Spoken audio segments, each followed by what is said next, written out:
SMA Negeri 1 Sukoharjo Kabupaten Kendal. Pada kesempatan kali ini saya akan sedikit berbincang kepada kepala sekolah saya, yaitu Bapak Yosi Rahmadi SPD MSI selaku Kepala SMA Negeri 1 Sukoharjo Kabupaten Kendal. Mohon maaf Pak, ya, mengganggu waktunya ini. Maaf biasa. Ini saya ada tugas untuk wawancara Bapak terkait dengan wawancara pengambilan keputusan, gitu ya. Wow.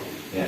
Ya. Jadi ada beberapa pertanyaan yang nanti saya ajukan ke Pak Yosi. Pertanyaan pertama Pak, selama ini bagaimana Bapak dapat mengidentifikasi kasus-kasus yang merupakan dilema etika atau bujukan moral? Ya. Terima kasih Pak Afif. Memang harus seperti itu. Jadi yang pertama tentang tadi bahwa merepotkan enggak lah. Pastinya bahwa ini memang sebuah kewajiban kepala sekolah. Kemudian langsung aja ke pertanyaan tentang bujukan moral dan dilema etika. Nah ini yang jadi masalah ya.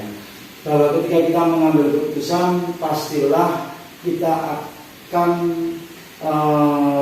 mengkondisikan, mengetahui benar terlebih dahulu bahwa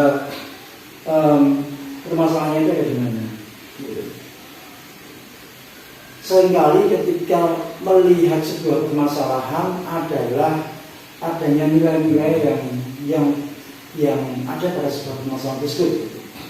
Artinya bisa jadi memang itu adalah kesalahan yang dilakukan, atau sebenarnya bukan kesalahan, tapi adalah perbedaan kepentingan di mana masing-masing itu berada dalam wilayah yang benar. Nah untuk itu memang ketika tadi pertanyaannya adalah bagaimana melakukan identifikasi, maka sesuai dengan nilai-nilai yang kita miliki, baik nilai agama, nilai moral, nilai etika, dan nilai-nilai yang lain, kita bisa melakukan preferensi. Ini benar, ini salah, atau ini basisnya adalah kepentingan. Dari situ kemudian barulah kita merumuskan bahwa wilayahnya ada di mana. Demikian Pak. Jadi istilahnya dipilah-pilah dulu, dimulai dulu gitu ya. Jadi pertanyaan selanjutnya Pak, jadi selama ini bagaimana Bapak menjalankan pengambilan keputusan di sekolah, terutama untuk kasus-kasus yang sama-sama benar? Iya. Ya. Karena bagaimanapun juga benar itu kan relatif ya. Jadi kalau kita bicara benar itu dengan patokan apa? Kemudian yang kedua, kebenaran, sama-sama kebenaran. Ketika kemudian tadi saya sudah menyampaikan patokannya apa dan kepentingannya apa. Karena bisa saja bahwa sama-sama benar tapi kepentingannya berlawanan. Oleh karena dalam situasi seperti itu tentulah harus bijak gitu. Target kita apa? Apakah targetnya itu adalah untuk hasil produk kita nanti akan menjadi seperti apa sehubungan dengan masalah yang timbul itu? Apakah target kita adalah sebanyak mungkin orang yang puas dengan keputusan kita? Ataukah kita juga bisa melihat bahwa kebenaran itu berdasarkan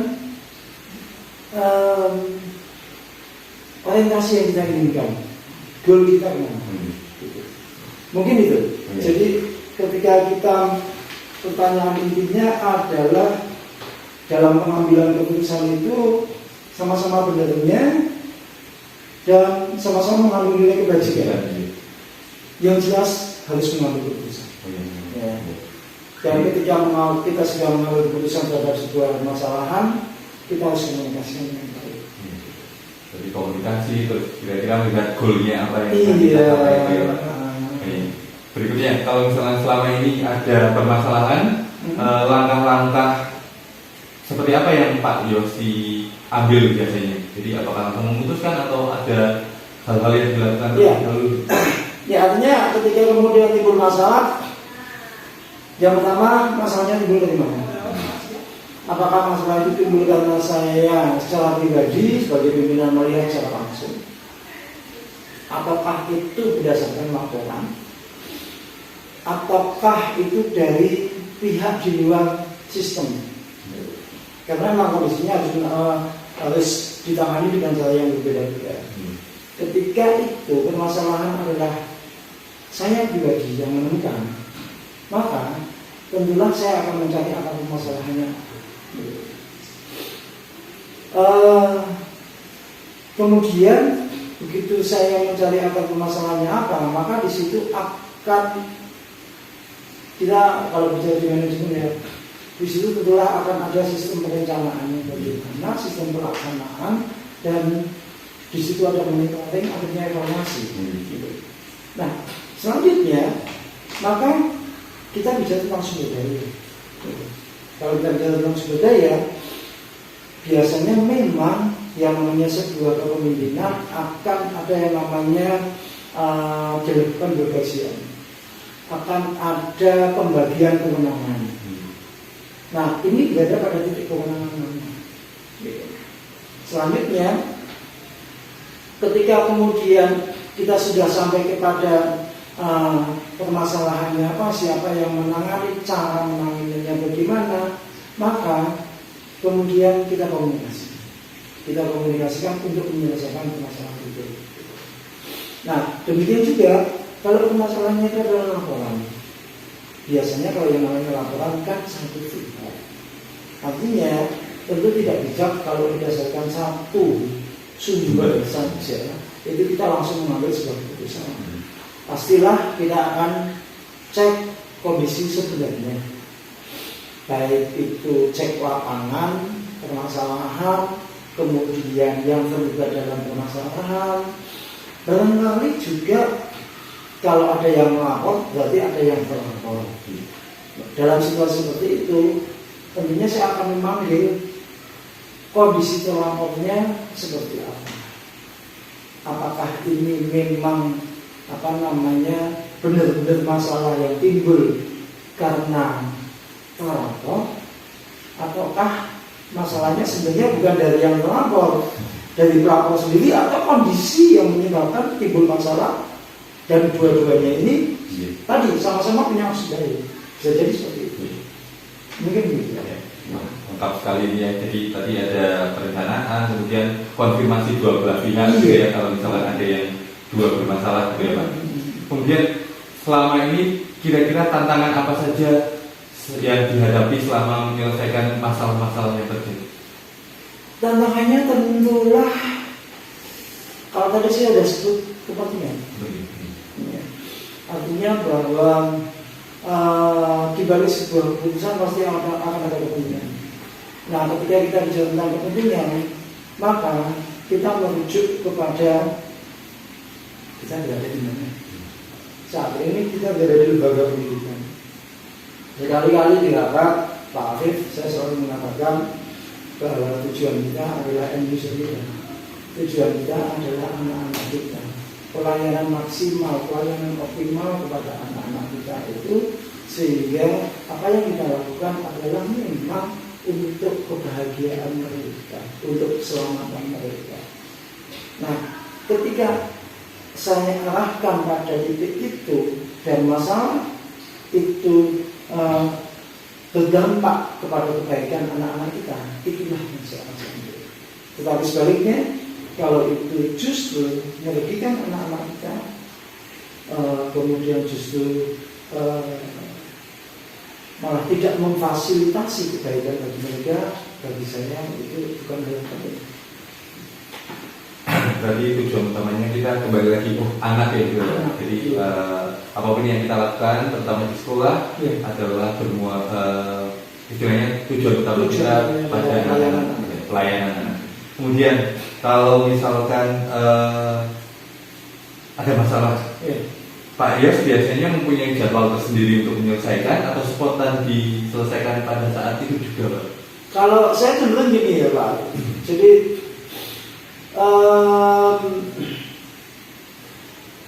pada dasarnya relatif tidak pengen ada masalah.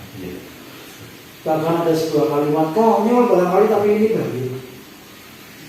Ketika ada kemungkinan kita menghindari masalah, maka kenapa kita mesti menantang masalah itu? Tapi bukan berarti kita menghindar ketika ada masalah. Artinya bahwa ketika memang di depan kita ada masalah, maka secepat mungkin kita harus selesai. Jadi kalau pertanyaannya apakah ada jadwal,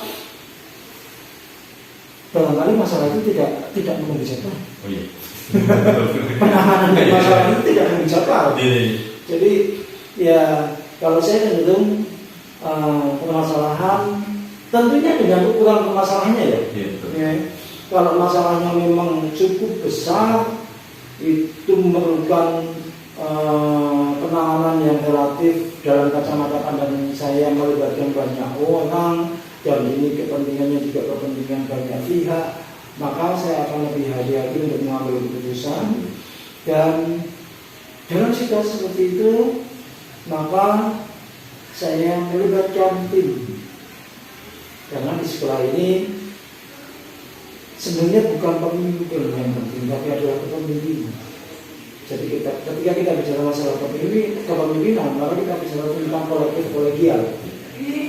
Bagaimana sebuah keputusan yang baik itu adalah keputusan yang sedapat mungkin memihak kepada banyak orang, atau sedapat mungkin sudah mencakup kepada kepentingan pihak-pihak itu. Paling tidak kita tahu bahwa kita menyelesaikan, bahwa kita mengambil jalan terbaik untuk sebuah keputusan terhadap sebuah masalah.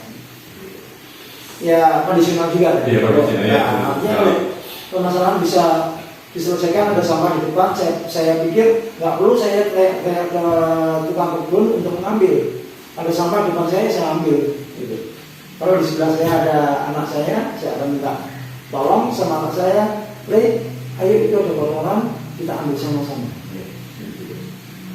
Berarti tergantung juga permasalahannya ya Pak. Kalau misalkan bisa diselesaikan saat itu juga ya selesaikan gitu ya. Kalau misalkan butuh melibatkan banyak orang, berarti ada penjadwalan khusus juga gitu ya.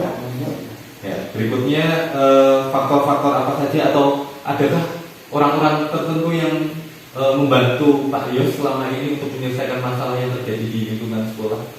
Iya, Pak Afif, masalahnya begini, kita di sebuah lembaga formal yang dalam tanda kutip tidak mandiri. Artinya bahwa keputusan yang kita ambil itu tentulah akan berdampak secara internal, di mana di dalam internal pun itu banyak komponen yang terlibat. Kemudian ada faktor eksternal, dalam hal ini adalah masyarakat, dan juga ada faktor dari kedinasan. Gitu. Ya walaupun tidak semua keputusan harus minta restu secara kedinasan, karena memang kita punya MBS, manajemen berbasis sekolah. Tetapi dalam menjalankan MBS itu kita punya regulasi, kita punya aturan. Jadi ketika keputusan itu menitah kepada aturan, maka sesuai dengan regulasi apa ada. Kalau kemudian ternyata tidak sesuai, tetapi ini nyenggol regulasi, maka situasinya harus saya komunikasikan kepada pihak-pihak, terutama adalah secara kedinasan. Dalam hal ini mungkin camat dinas, pengawas, sehingga pengambilan keputusannya tidak hanya menjadi beban kepada sekolah, tidak hanya menjadi beban sekolah, tapi menjadi beban kolektif. Justru sebenarnya malah memudahkan kita kok, meringankan kita, karena memang ketika kita mengkomunikasikan masalah kita, sebenarnya kita membagi beban permasalahan itu pada orang lain, gitu. Dan ketika teman-teman yang lain itu ikut memikirkannya, masalahnya relatif akan menjadi lebih ringan pastinya. Pertanyaan terakhir nih Pak. Jadi dari apa yang kita obrolkan tadi tentang penyelesaian masalah, kemudian prosesnya, orang-orang yang membantu, kira-kira hal apa yang bisa dipetik dari obrolan kita sekarang ini? Ya, makasih. Memang segalanya harus bermuara pada refleksi. Dengan refleksi itu akhirnya kita bisa sadar bahwa ada hal-hal yang memang kita perlu memikirkan untuk kelanjutan lebih baik. Pak Afif, yang pertama saya menjadi terpicu untuk lebih belajar lagi tentang bagaimana mengambil keputusan, karena dalam ilmu sosial seperti ini itu saya dari sayanya jadi ketika berhadapan kepada yang sifatnya sosial, maka memang variabel-variabel yang muncul itu sangat unpredictable, tidak seperti di saya yang biasanya disederhanakan. Kemudian kalau dari proses belajar itu saya berharap sekali untuk perbaikan kelembagaan ini. Artinya bahwa sekolah kita yang relatif sudah cukup baik, dengan adanya keputusan-keputusan yang baik, maka banyak hal yang bisa didapatkan. Kemajuan sekolah, kepuasan dari teman-teman guru dan karyawan, terutama seperti yang saya sampaikan, kepuasan dari industri kita serta hidup kita, masyarakat kita. Gitu. Terus kalau kita kembali kepada tadi konsep refleksi, dari adanya pembicaraan ini ya Pak Afif, bahwa tentang pengambilan keputusan itulah saya pernah dengar ini. Pemimpin baik itu setiap 10 detik sekali harus mengambil keputusan. Kalau dia nggak mengambil keputusan, maka orang lain yang mengambil keputusan. Maka ketika kita mau melakukan perubahan, sebanyak mungkin mengambil keputusan. Dan saya pernah tulis juga kita nggak usah mikir yang gede-gede dulu, kita mikir lebih awal kecil-kecil dulu, gitu ya. Dan kita ambil keputusan terhadap hal kecil. Contoh, apakah saya benar meletakkan hati di sini? Ini mati di sini. Apakah meja saya sudah dalam keadaan bersih? Hal sederhana itu akan melatih kita untuk akhirnya mengambil keputusan yang lebih besar. Jadi pada prinsipnya memang untuk sebuah kepemimpinan yang baik, konsep kita harus tahu, tapi praktis atau latihan itu memang sangat penting. Terutama pelatihan dalam pengambilan keputusan.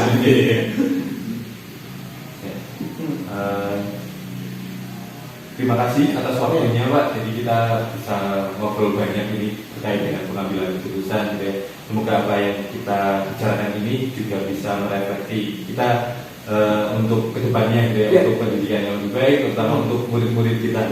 Karena apapun yang kita lakukan nanti ujung-ujungnya adalah murid kita. Gitu ya. Terima kasih atas waktunya. Mohon maaf apabila ada tutur kata yang kurang berkenan.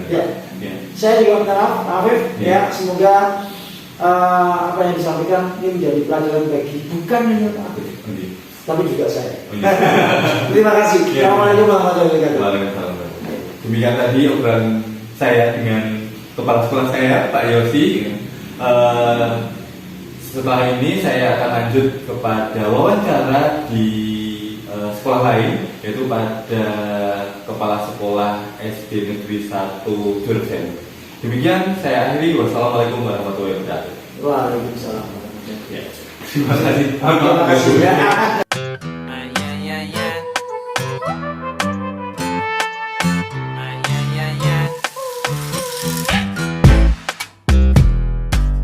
Assalamualaikum warahmatullahi wabarakatuh.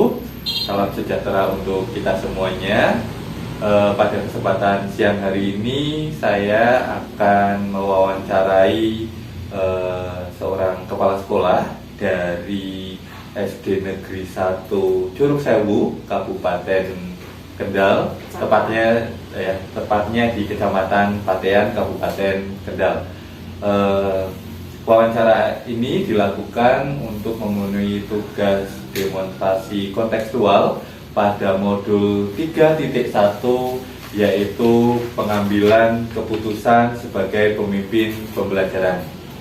Langsung saja sudah hadir di samping saya Bu Wahyu Raharti, SPD, Kepala SD Negeri 1 Curug Sewu. Selamat siang Bu. Selamat siang. Ya, terima kasih atas waktunya gitu ya. Kita bisa berkesempatan bertemu untuk melakukan sesi wawancara ini. Mohon maaf kalau misalnya saya mengganggu waktu Ibu gitu ya. Tidak masalah. Langsung saja Ibu Oke. untuk beberapa pertanyaan yang pertama gitu ya. Selama ini bagaimana Ibu dapat mengidentifikasi kasus-kasus yang merupakan dilema etika dan juga bujukan moral? Dari pengalaman saya yang telah saya alami selama saya menjadi kepala sekolah, apabila ada kasus yang menimpa pada satuan pendidikan yang kami ampu, ini kita lihat kasusnya bagaimana, terus saya lihat, dan apabila saya mampu sendiri juga akan saya putuskan sendiri. Tetapi berhubung kita mengadakan musyawarah untuk mufakat, kalau saya tidak mampu saya mesti minta bantuan pada teman-teman yang lain. Jadi nanti kalau ada apa-apa dalam saya mengambil keputusan itu, ada teman atau ada ada saksinya. Ini yang pertama saya ambil keputusan tersebut. Kemudian tadi apa? Kemudian bagaimana cara mengidentifikasinya? Cara mengidentifikasinya kita lihat kesalahan atau kekurangan dari anak-anak yang saya hadapi. Ini kekurangannya apa? Kekurangan dari anak pribadi, kesalahan anak pribadi, atau ada faktor di belakang anak. Misalnya yang saya maksud di belakang anak itu faktor di rumah, atau dengan teman, atau juga dengan pergaulan di lingkungan. Jadi kita lihat dulu apa kasusnya. Ini saya sering di istilahnya kalau bahasa Jawa diwaduli ya. Diwaduli. Nah ini ada begini Bu, murid kelas 6 ada yang beginilah. Saya menjawab atau saya memutuskan itu, coba dilihat kronologinya kesalahan anak tersebut dari faktor keluarga, atau faktor teman, atau faktor lingkungan, atau juga faktor di sekolah. Mungkin dengan penjenengan bisa juga dengan guru kelasnya. Jadi tidak segera kita putuskan harus kena sanksi begini, ini buat saya tidak. Tapi kita cari dari permasalahannya, bagaimana kok anak tersebut sampai misalnya tidak naik, atau anak tersebut kok sekarang malas, tidak berangkat sekolah. Ini faktor-faktornya banyak. Jadi ini yang dapat saya aturkan ke penjenengan. Jadi dari yang pertama dicari itu dari pangkal akarnya dulu. Akar permasalahannya. Ada kasus, kita melihat backgroundnya seperti apa, ya. Kita menggali informasi kira-kira bagaimana kasus tersebut dari keluarga, lingkungannya, teman dan sebagainya. Kita menggali. Mungkin juga dengan guru tersebut meskipun diampun tiap hari bisa juga. Makanya tadi saya sudah menyampaikan, bisa juga faktor guru kelasnya mungkin tidak sering direndahkan. Anak kan direndahkan malu lah, ini mungkin juga terus mutung nggak mau berangkat sekolah atau malas, bisa juga. Makanya nyuwun sewu bagi teman-teman, saya pun juga kepada teman-teman, kita juga harus mawas diri, introspeksi diri. Apakah kita ini dalam menyampaikan pelajaran ke anak-anak, membimbing anak-anak ini sudah tepat apa belum. Jadi kita sama-sama terbuka. Jadi tidak hanya saja kita serahkan pada anak, tapi kita juga harus introspeksi diri. Iya. Jadi semua aspek kita istilahnya bedah nih, Ya, jadi kita bukan bedah. hanya mengarah ke anak, tapi guru juga Ya, guru harus juga ya. melihat kira-kira ada kesalahan atau tidak Ya. gitu. Kemudian bagaimana ibu menjalankan pengambilan keputusan di sekolah, terutama untuk kasus-kasus yang dilema ITK gitu ya. Jadi kira-kira dalam mengambil keputusannya itu bagaimana? Apakah selain musyawarah tadi ada hal-hal lain yang bisa disampaikan atau bisa diambil untuk menyelesaikan permasalahan tadi? Bagaimana cara saya menentukan? Oke. Nah, tinggal lihat kesalahan anak. Kalau anak ini mempunyai kesalahan di sekolah, terus tidak mau berangkat sekolah, nah kita kunjungi anak tersebut. Kita kalau di SD itu kan punya, itu kelas berapa yang mempunyai kasus. Kalau misalnya anak kelas 5 ya kita atau saya juga musyawarah sama guru kelas 5 dulu. Kalau memang dari guru kelas 5-nya itu kok tidak bisa, tidak mampu, ya kita musyawarahkan sesama guru, tidak hanya dengan guru kelas 5 tapi semua dewan guru. Tetapi kalau dipecahkan dengan guru kelas 5 saja sudah cukup, ya nggak masalah, langsung gurunya saja. Dari saya, saran saya untuk guru ya permasalahannya, kalau memang itu kendalanya anak tidak masuk karena mungkin dibully temannya atau mungkin juga yang sewu, kalau di tempat saya itu pernah ada yang belum iuran ini terus nggak mau berangkat sekolah. Nah ini paling tidak saya menyuruh atau menugasi guru kelas untuk datang ke rumah, Visit dia pakai buku. Saya selalu mengingatkan, jangan lupa buku visitnya Pak Bu, itu bagi yang anaknya mempunyai masalah tersebut. Kalau tidak, karena sekarang ini media sosial ini sudah banyak yang punya, ya kita hubungi lewat telepon atau lewat WA. Kalau memang di telepon, di WA tidak datang dan permasalahan harus segera selesai, ya monggo bagi bapak maupun ibu guru ya harus datang ke rumahnya, melihat kondisi keluarganya bagaimana. Jadi kita melakukan home visit, tapi sebelumnya kita lakukan komunikasi lewat via telepon dulu gitu. Ya. Jadi kalau misalnya orang tuanya bisa dihadirkan ke sekolah, berarti ke sekolah dulu, baru nanti kalau misalnya ada halangan dan sebagainya, alasan baru home visit ya. Baru home visit. Meskipun dipanggil ke sekolah pun ya orang tua tersebut disuruh menandatangani juga, termasuk pada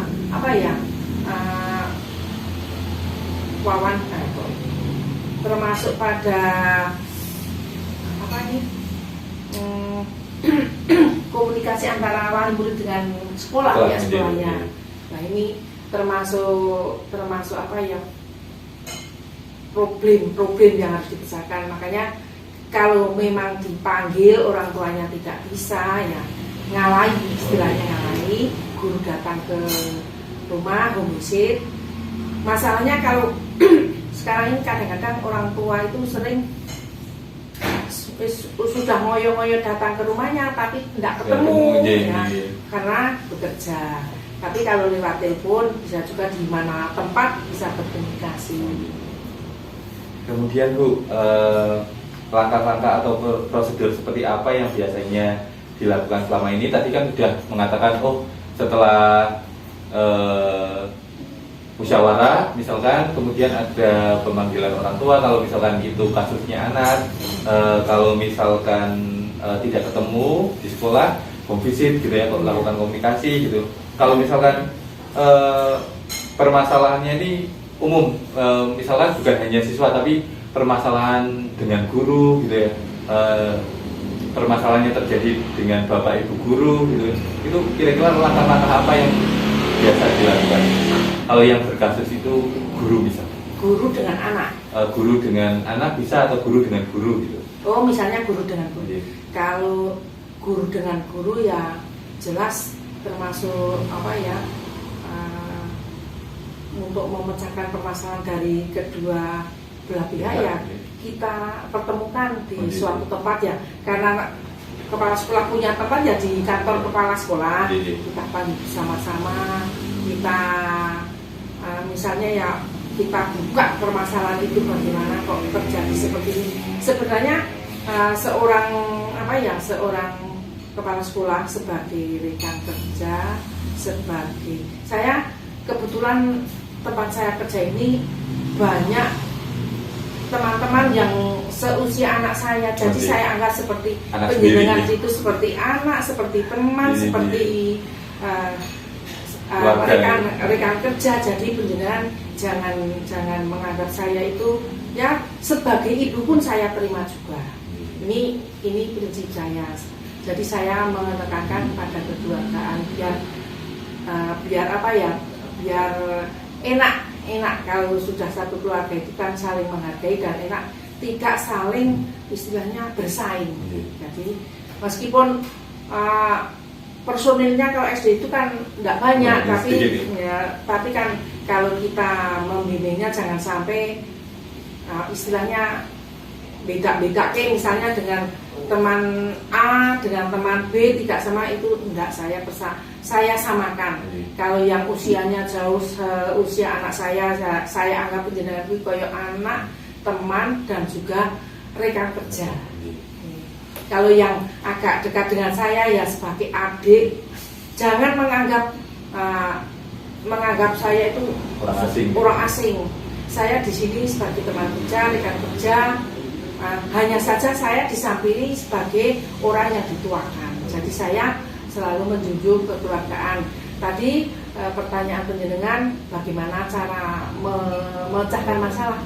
Tadi saya panggil di ruangan kepala sekolah, saya tanyakan, istilahnya dibuka, diudari ya, dilepas permasalahannya. Mengapa penjenengan kok seperti ini? Mari kita kekeluargaannya kita tingkatkan. Akhirnya bisa juga teratasi, terselesaikan. Nah kemudian selama ini tantangan apa dalam mengambil keputusan, Bu? Jadi tantangan yang terjadi apakah pro dan kontra gitu ya? Bagaimana Ibu misalkan menyikapi yang kontra tersebut? Yang kontra dengan teman atau dengan orang tua?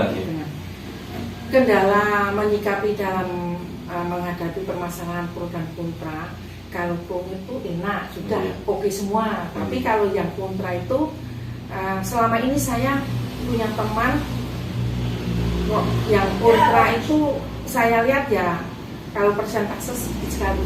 Tapi kalau kadang-kadang sekarang dengan adanya media yang sudah bebas seperti ini, itu justru permasalahan itu yang dihadapi justru dengan orang tua yang paling berat. Kalau dengan teman saya tidak merasakan keberatan, tapi kalau dengan orang tua, lah ini dulu pernah ada pas corona itu Mas, pas corona itu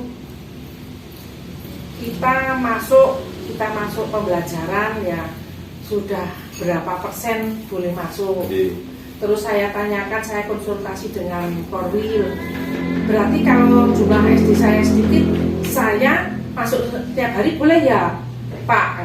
Jawaban Pak Korwil, nah itu namanya tidak 50%, Bu. Oh iya maaf, saya kira jumlahnya sedikit boleh setiap hari. Lah waktu itu pas ya agak rawan juga, boleh masuk boleh tidak. Belalah pas diperbolehkan masuk, tapi istilahnya ya kalau masuk semua kok takut. Itu anak sudah dipoto, di-upload di FB. Nah ini kan namanya takut dengan itu yang seperti itu.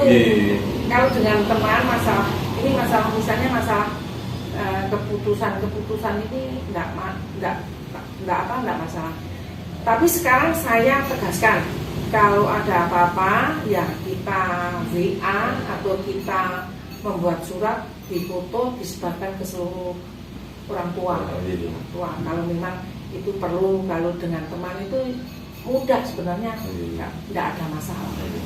Berarti untuk menyikapinya itu dengan komunikasi yang baik gitu. Ya, kok intinya itu komunikasi yang Iya. baik dengan orang tua, Iya. dengan teman. Saya kira sementara ini dengan teman ini nggak ada masalah. Jadi, Nggak ada masalah. berikutnya, kalau misalkan ada masalah nih Ibu, apakah diselesaikan pas hari itu juga, atau misalkan ada waktu khusus lain untuk menyelesaikan suatu masalah yang terjadi? Misalkan sudah ada jadwalnya, atau memang spontan diselesaikan di situ juga kalau misalnya ada masalah? Spontan, Mas. Spontan. Terus terang spontan. Iya. Masalahnya kalau masalah kok ditunda dijadwalkan, ya kalau ada masalah kalau enggak, kan kita berharap jangan sampai ada masalah. Kita mengharap mulus semuanya, tidak ada masalah. Iya. Jadi spontan. Spontan. Spontan. Kalau masalah itu harus segera diselesaikan, tidak terjadwal. Kalau pas rapat kepala sekolah ya memang kadang-kadang saya evaluasi diri, itu menyampaikan masalah ini saya angkat kembali untuk istilahnya ya jaga-jaga jangan sampai seperti ini lagi, seperti kasus yang sudah. Mari kita menjaga diri semua. Jadi kalau memang ada kasus itu segera saya selesaikan. Jadi tidak ditunda-tunda. Tidak. Jadi, berikutnya misalkan faktor-faktor apa saja, atau misalkan adakah seseorang yang membantu atau mempermudah Ibu dalam menyelesaikan permasalahan-permasalahan yang terjadi selama ini? Ada teman, sering Iya. teman itu mengingatkan, Bu, ini sebaiknya begini. Saya malah terima kasih. Iya. Saya mengucap ternuwun Bu, terima kasih dengan mengingatkan saya. Bukan berarti saya harus di atas terus saya harus memberikan terus, tidak. Saya juga menerima masukan atau saran dari teman. Saya malah justru terima kasih kalau teman-teman semuanya lewat rapat pun saya sampaikan masukan, kritikan, saran, penjelasan saya tunggu. Ya ini sering, Bu, sebaiknya ini ya boleh, Bu, niki kok enten kasusnya kan begini segera ditindaklanjuti di mari monggo, pokoknya sing jenengan bisa menghandle silakan, yang tidak bisa ya meneh terus saya juga. Jadi saya memberikan kebebasan kepada teman dan juga saya menerima saran dari teman. Ya, jadi yang membantu selama ini tentunya rekan-rekan kerja, Rekan kerja. ya, karena lingkungan kerja kita istilahnya ya keluarga kita sendiri juga, Iya, gitu. Jadi iya. satu sama lain harus mendukung istilahnya. Iya.